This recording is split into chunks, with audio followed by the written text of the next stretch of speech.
The Dance of the Blood Moon. In the remote village of Wycliffe, nestled deep within the dense woods, a chilling legend whispered through the generations, the tale of the Dance of the Blood Moon, a ritual shrouded in darkness and said to possess the power to grant unimaginable desires. It was a legend that both fascinated and terrified the villagers, and I, an outsider seeking answers, found myself inexorably drawn to it. The village of Wycliffe was a place untouched by time, where superstition and ancient traditions held sway. The ritual was said to be performed once every century, on the night of the rarest of celestial events, a total eclipse of the blood moon. It was during this celestial alignment that the villagers believed the veil between worlds grew thin, and the ritual's power was at its peak. I had spent months ingratiating myself with the villagers, gaining their trust and learning the secrets of the Dance of the Blood Moon. The ritual was a closely guarded secret, known only to a select few elders who had inherited the knowledge from their ancestors. As the fateful night approached, I found myself standing at the edge of the village square, surrounded by curious and apprehensive villagers. The moon hung low in the sky, its crimson glow casting an eerie pallor over the scene. A large ornate circle had been drawn on the ground, and at its center lay a stone altar adorned with strange symbols and artifacts. The elders, cloaked in tattered robes, took their positions around the altar, and their chanting began, an otherworldly incantation that sent shivers down my spine. The villagers watched in hushed anticipation as the ritual unfolded, their faces a mixture of fear and reverence. In the midst of the circle stood a young woman named Amelia, chosen as the offering of desires. She had willingly volunteered, believing that the ritual could grant her deepest wish, the return of her beloved sister, who had vanished into the woods years ago and was presumed lost forever. Amelia's eyes were filled with a combination of hope and trepidation as she stepped onto the stone altar. The elders continued their incantations, and the ground beneath us seemed to tremble with a palpable energy. The air grew thick with anticipation, and I could feel a presence, an otherworldly force descending upon us. As the moon reached its zenith, its crimson glow bathing the scene in an eerie light, the ritual reached its climax. The elders raised their arms, and with a single haunting note, the ritual's power was unleashed. Amelia's body began to convulse, her form writhing in agony as if possessed by an unseen force. The villagers watched in horror as her cries filled the night air, and the very ground beneath us seemed to pulse with a malevolent energy. Suddenly, with a blinding flash of light, the ritual reached its crescendo, and the villagers fell silent. I watched in awe as the moon's crimson glow intensified, casting a blood-red hue over the entire village. And then, as quickly as it had begun, it was over. The moon returned to its normal state, and the ritual's power faded into the night. I looked to the altar, but Amelia was gone, her form reduced to a fine, silvery dust that scattered on the wind. The villagers stared at the empty space where Amelia had stood, their faces a mixture of awe and dread. The ritual had succeeded, but at a terrible cost. Amelia had been consumed by the very power she had sought to harness. I left Wycliffe, haunted by the image of Amelia's sacrifice and the chilling power of the Dance of the Blood Moon. The villagers continued to speak of the legend, but I alone knew the truth. The ritual's power was not to be trifled with, and the desires it granted came at a price too steep for any mortal to bear. As I ventured back into the dark woods, I couldn't help but wonder if the legend of the Dance of the Blood Moon was a warning, a cautionary tale of the dangers of tampering with forces beyond our comprehension.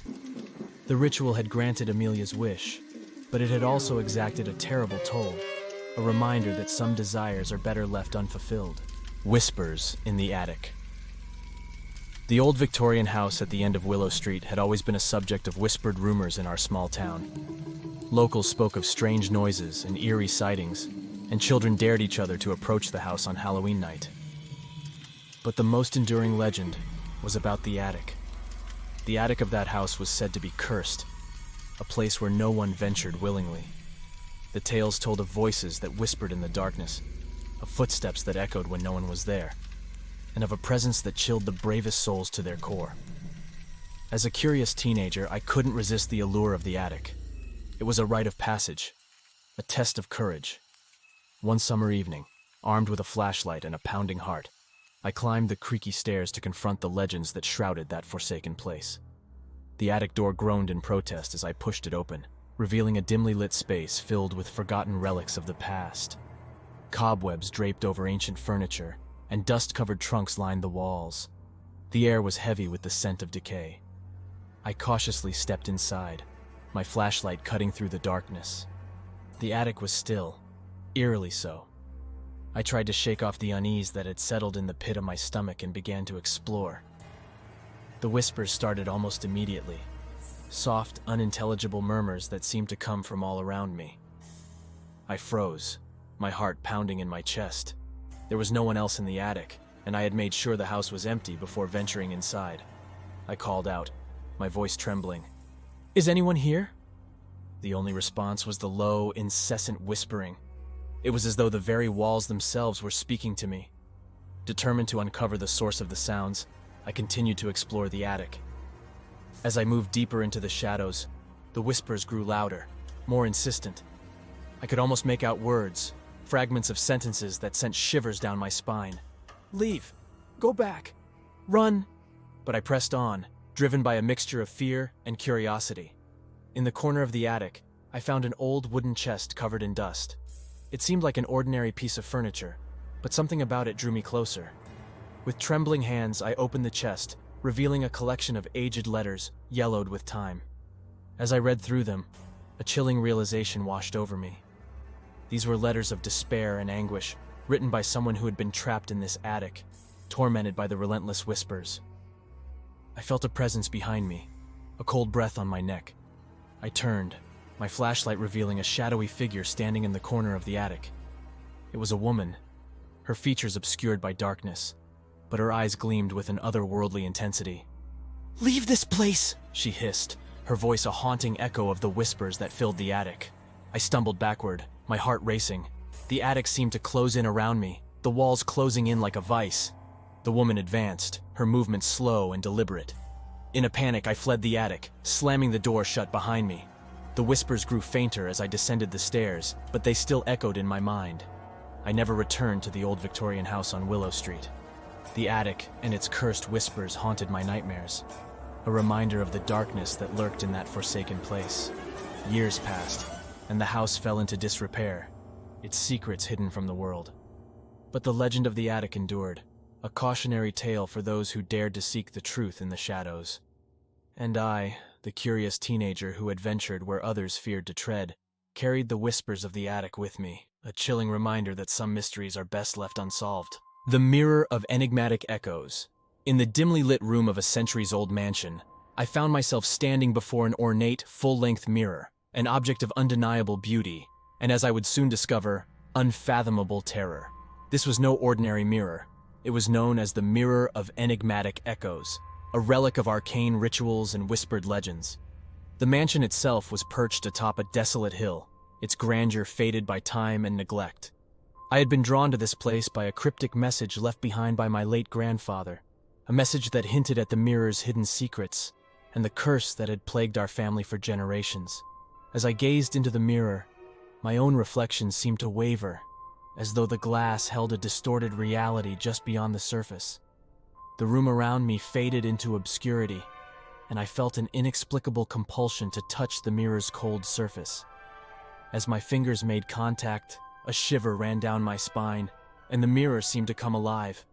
Images flickered across its surface, scenes of long-forgotten rituals, shadowy figures, and faces twisted in agony. The room echoed with ghostly whispers, words that were both incomprehensible and hauntingly familiar. In that moment, I realized that the mirror was a gateway to a realm beyond our own, a realm inhabited by ancient spirits and forgotten souls. My grandfather had been one of the few who had dared to delve into its mysteries, and his obsession had cost him his sanity. As I continued to peer into the mirror, I saw glimpses of my own past and future, my life unfolding in a fractured, non-linear narrative. I saw moments of joy and sorrow, love and betrayal, all interwoven in a tapestry of enigmatic echoes. The mirror had become a portal to the deepest recesses of my soul, a place where the boundaries of time and space no longer held sway. But with each passing moment, I could feel the mirror's malevolent presence growing stronger, its hunger for my essence intensifying. It craved not only my reflection, but my very soul, and I realized with mounting horror that I was trapped in its grasp. Desperation set in as I tried to pull away, but my reflection held me captive, its eyes locking onto mine with an unnerving intensity. It was as though my own reflection had become a sentient being, a malevolent force that sought to merge with my consciousness. In a final act of defiance, I summoned all my willpower and tore myself away from the mirror. The room around me returned to normal, but the mirror's surface remained restless, a swirling maelstrom of images and whispers. I knew then that I had to break the curse that had plagued my family for generations, that I had to rid the world of the mirror of enigmatic echoes. But to do so, I would have to confront the spirits that dwelled within, to unravel the mirror's secrets, and put an end to its insidious influence. As I delved deeper into the mirror's mysteries, I uncovered a series of cryptic incantations and rituals that held the key to its destruction. Each step brought me closer to the heart of the mirror's power, and with each passing day, the line between reality and the supernatural grew increasingly blurred.